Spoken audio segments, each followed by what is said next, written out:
வணக்கம் நண்பர்களே. கேலிஸ்தனிக்ஸ் பயிற்சியில் நாள் 3 பழைய நல்ல பழக்கங்களை திரும்பி கொண்டு வரணுன்ற வகையில் முன்னாடி தொடர்ந்து சாப்பிட்டுக்கிட்டு இருந்த மருந்தை திருப்பி சாப்பிட்றேன். இந்த மருந்து வெயிட் குறைக்கிறதுக்கு சப்போர்ட்டாக இருக்கும். உங்களுக்கு தெரிஞ்சுக்கணும்னா கமெண்ட் பண்ணுங்க. சரி, நேராக பயிற்சிக்கு போயிடலாம். புரதச்சத்துக்கு முட்டை ஆம்லேட் போடலாம் பார்த்தா டப்பா காலியாக கிடக்கு. அவசரத்துக்கு பக்கத்து கடையில் வாங்கிக்கிட்டேன்.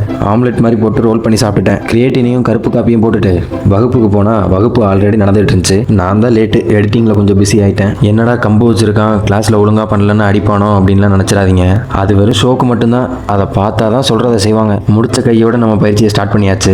இன்றைக்குமே பிளாங்க் ரொம்ப கஷ்டம். இன்னைக்கு தொடக்கறி நாள், அதனால் இன்னைக்கு ஒற்றைக்கால் குந்துதல் பயிற்சி, அதாவது பிஸ்டல் ஸ்குவாட்ஸ். நான் என்ன பண்ணேன், ஜெமினை பிஸ்டல் ஸ்குவாட்ஸ்க்கு தமிழில் என்னான்னு கேட்டேன். அதுக்கு ஒற்றைக்கால் குந்துதல் பயிற்சி அப்படின்னு மொழிபெயர்த்து சொல்லுது. இதுக்கு நேரடி தமிழ் வார்த்தை இல்லாததுனால இனிமே இதுக்கு இதுதான் பேர். கடைசியாக வாக்கிங் லங்ஸை போட்டு முடிச்சிட்டேன். இந்த பயிற்சிக்கு பதிலாக வேற ஏதாவது மாற்றணும். வீட்டில் சாப்பாடு இல்லாத காரணத்தினால வெளியில் சப்பாத்தி வாங்கிட்டு கரலாக்கட்டை போடவும் டைம் இல்லாததுனால வீட்டில் வந்து கரலாக்கட்டையை போட்டுட்டு குழுன்னு குளிச்சுட்டு நேத்து மாதிரியே புரதச்சத்துக்கு 4 முட்டையை வச்சு ஆம்லேட் போட்டு 3 சப்பாத்தியை சாப்பிட்டு நாளை முடிச்சிட்டேன். அடுத்த வீடியோவில் சந்திக்கலாம். நன்றி.